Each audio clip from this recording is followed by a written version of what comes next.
Cette nuit-là, alors que tu étais plongé dans le sommeil, une force discrète opérait peut-être contre tes intérêts. Ton espace de repos, ce lieu où tu consacres un tiers de ton existence, pourrait bien être en train d'éloigner la prospérité au lieu de l'inviter. Tu t'allonges épuisé, tu émerges épuisé, et tu t'interroges sur les raisons pour lesquelles ton équilibre financier stagne malgré tous tes investissements diurnes. La clé pourrait résider juste sous ton crâne en cet instant, ou plus exactement dans ce qui fait défaut sous ton crâne. Les Juifs observent une pratique nocturne héritée de leurs ancêtres, transmise par les ancêtres de ceux-ci, et ainsi de suite à travers les âges immémoriaux. Cette coutume consiste à disposer certains objets sous leur tête avant de sombrer dans le repos, non par croyance irrationnelle, mais parce qu'ils saisissent que les heures sombres ne se limitent pas à une pause physique. C'est une phase de lien mystique intense où l'esprit s'évade partiellement du corps pour explorer des plans élevés. Ce que tu installes sous ta nuque pendant cette escapade impacte directement les vibrations que tu convoques et celles que tu écartes. Ce soir, je vais te dévoiler précisément ce que les Juifs glissent sous leur oreiller, l'importance de chaque composant et comment cette routine élémentaire peut métamorphoser ton lien avec la richesse pendant que tu recharges tes batteries 8 heures durant.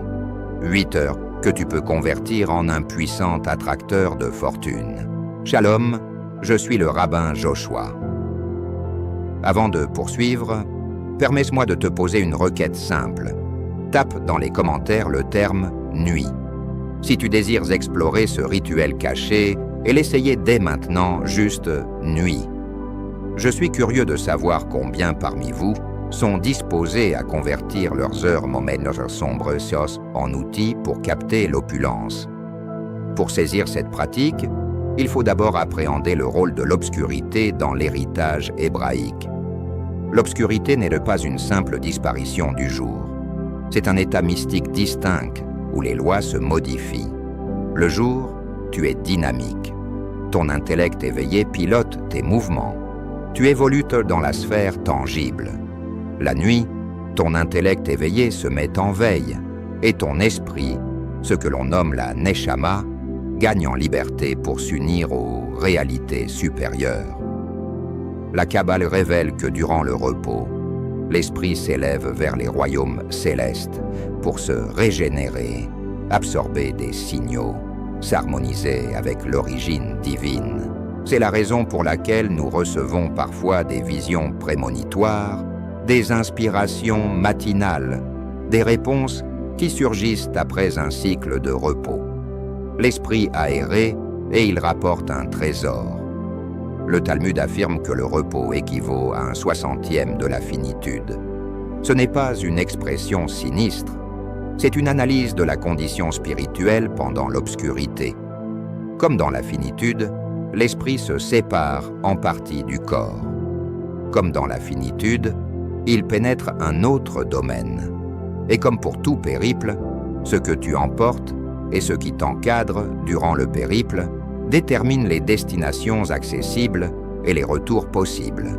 C'est précisément pourquoi ce que tu ranges sous ta nuque, le plus proche de ton centre nerveux et de ton esprit, revêt une signification cruciale. Ces items escortent ton esprit lors de son expédition nocturne. Ils orientent les vibrations auxquelles il s'attache. Ils codent ce qu'il ramènera à l'aube. Premier composant que les Juifs disposent sous leur tête.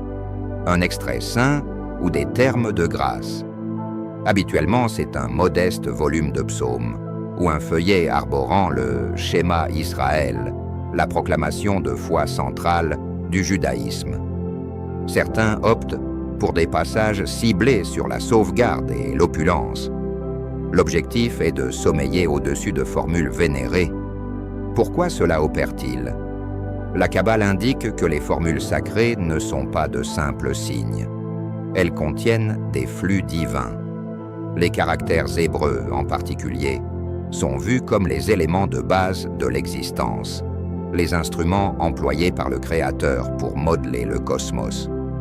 Quand tu ranges ces caractères, ces formules, ces extraits sous ta nuque, tu t'harmonises avec leur flux pendant l'ensemble de la nuit. Le Zohar précise que les expressions de la Torah fonctionnent comme des sentinelles durant le repos.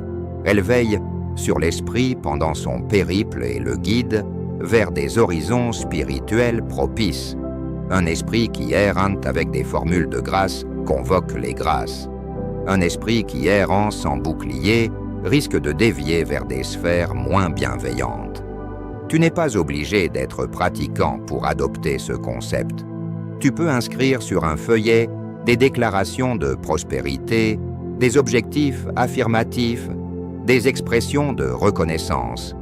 L'essentiel était que ces termes soient constructifs, vigoureux, axés sur ce que tu vises à convoquer. Dépose ce feuillet sous ton oreiller et laisse ces termes escorter ton esprit pendant l'obscurité. Deuxième composant que les Juifs disposent sous leur tête, une monnaie ou un modeste billet. Ce n'est pas une monnaie ordinaire, c'est une monnaie particulière.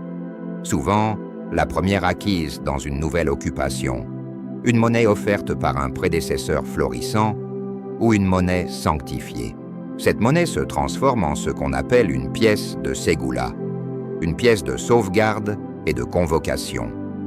Le fondement est comparable à celui de la poche droite évoqué dans une précédente séquence. La richesse appelle la richesse.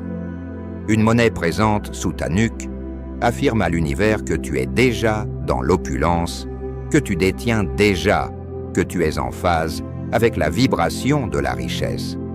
Durant l'obscurité, ton esprit errante avec cette affirmation de plénitude et convoque des vibrations analogues. Le Talmud relate que certains érudits sommeillaient avec une monnaie dans leur paume ou sous leur tête, non par cupidité mais par maîtrise du mécanisme d'appel. Ils comprenaient que l'état dans lequel tu t'assoupis est l'état qui s'amplifie pendant l'obscurité. S'assoupir avec une monnaie, c'est s'assoupir dans la plénitude. S'assoupir sans rien, c'est s'assoupir dans le néant, et le néant appelle le néant. Sélectionne une monnaie qui porte un sens pour toi. Purifie-la avec de l'eau et du sel pour la clarifier. Serre-la dans ta paume, quelques instants avant le repos, en imaginant l'opulence qui afflue vers toi. Puis dépose-la sous ton oreiller. Cette monnaie œuvrera en ta faveur pendant 8 heures chaque nuit. Troisième composant que les Juifs disposent sous leur tête. Du sel emballé dans un modeste tissu. Le sel est l'un des outils les plus efficaces de sauvegarde dans l'héritage hébraïque. Il était employé dans le sanctuaire de Jérusalem. Il accompagne le pain du Shabbat. Il est intégré dans tous les instants consacrés. Le sel conserve, épure et défend. Durant l'obscurité, quand ton esprit erre et que ton enveloppe corporelle est exposée, le sel opère comme un rempart. Il absorbe les vibrations néfastes qui pourraient tenter de s'accrocher à toi. Il écarte les impacts indésirables.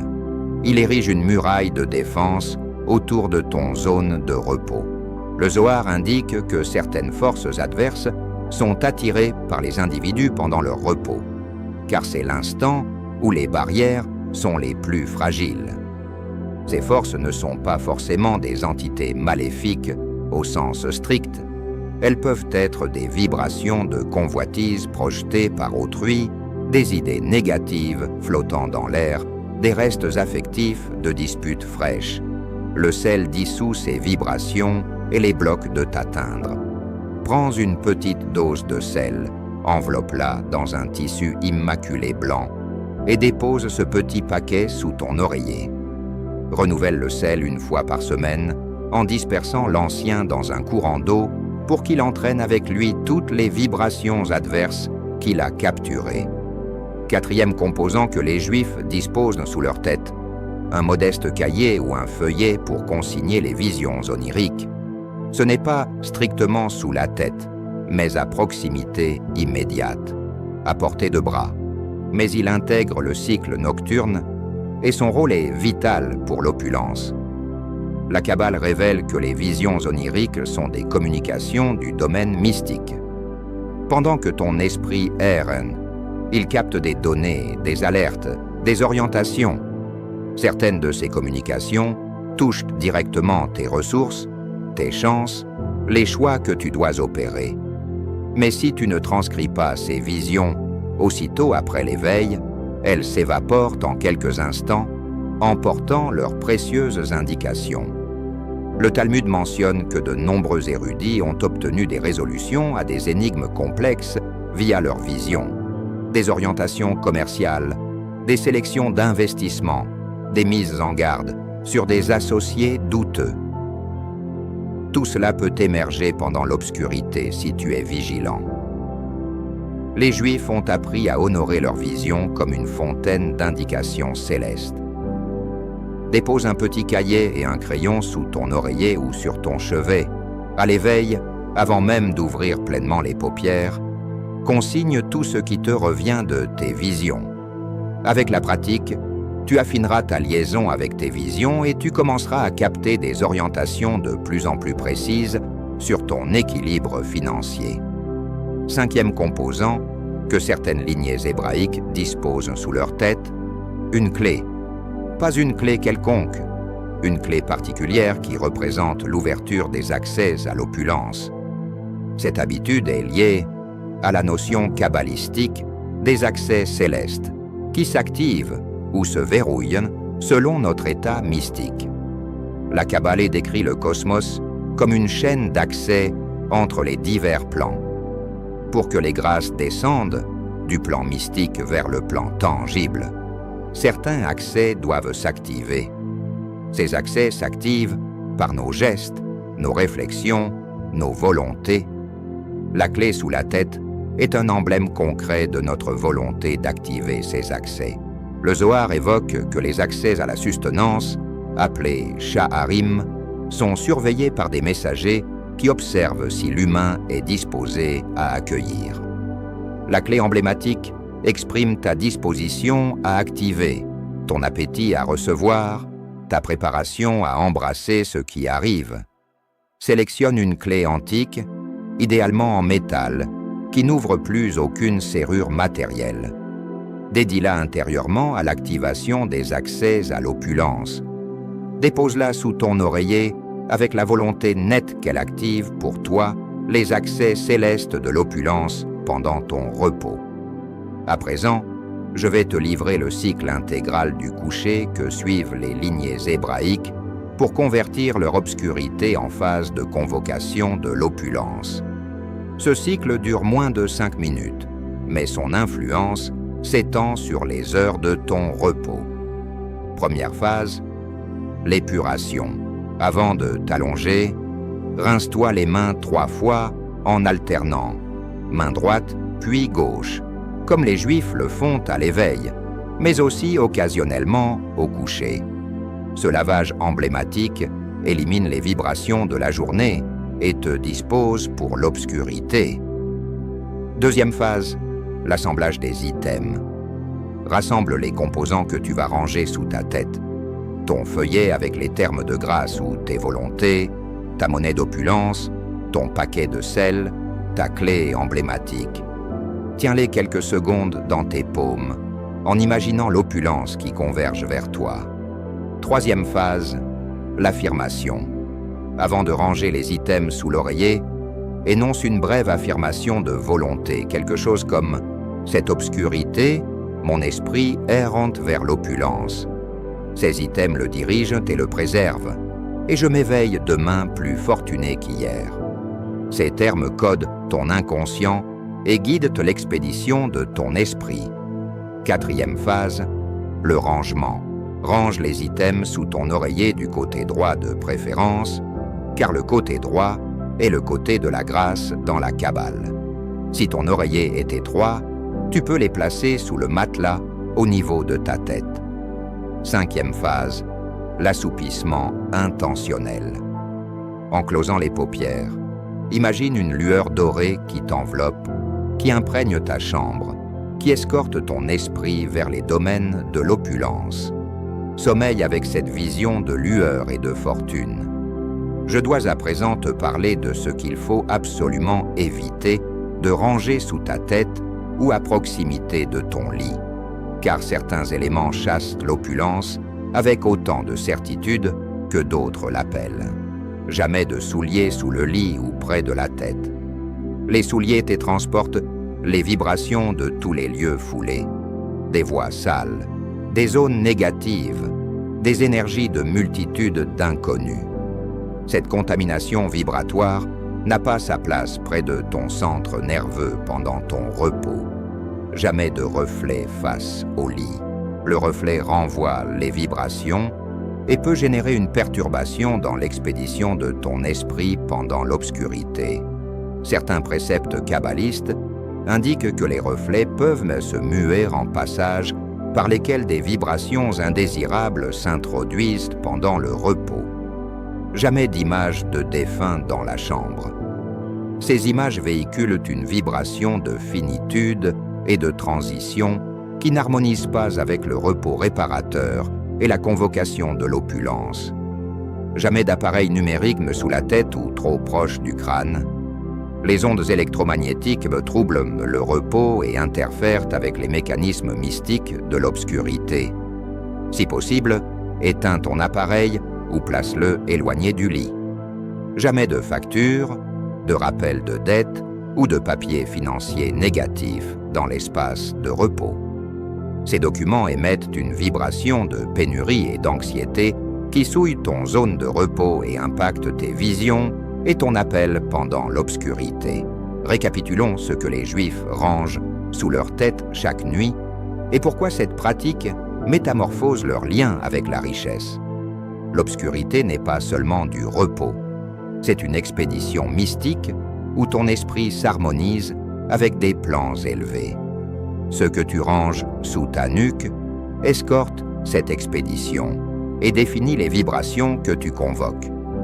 Les 5 composants classiques sont un extrait saint ou des termes de grâce qui guident l'esprit vers les fontaines de grâce. Une monnaie particulière qui affirme l'opulence et appelle l'opulence. Du sel emballé qui défend contre les vibrations adverses pendant le repos. Un cahier pour consigner les visions qui peuvent receler des orientations financières cruciales. Et une clé emblématique qui active les accès célestes de la fortune. Le cycle intégral inclut l'épuration des mains, l'assemblage des composants avec volonté, une affirmation orale d'opulence, le rangement sous la tête du côté droit, et l'assoupissement avec imagination de lueur dorée. Ce soir, tu as l'option. Tu peux t'allonger comme à l'accoutumée avec rien sous ta tête et laisser filer 8 heures de repos sans en extraire aucun avantage mystique. Ou tu peux investir 5 minutes pour préparer cette pratique et convertir chaque nuit en chance de convoquer l'opulence. 8 heures par nuit, 56 heures par semaine, presque 2500 heures par an. Tout ce temps où tu es inactif, tu peux le muer en temps qui opère en ta faveur. L'option est dans tes paumes, ou plutôt sous ta nuque. Shalom et que tes nuits soient imprégnées de grâce et de fortune.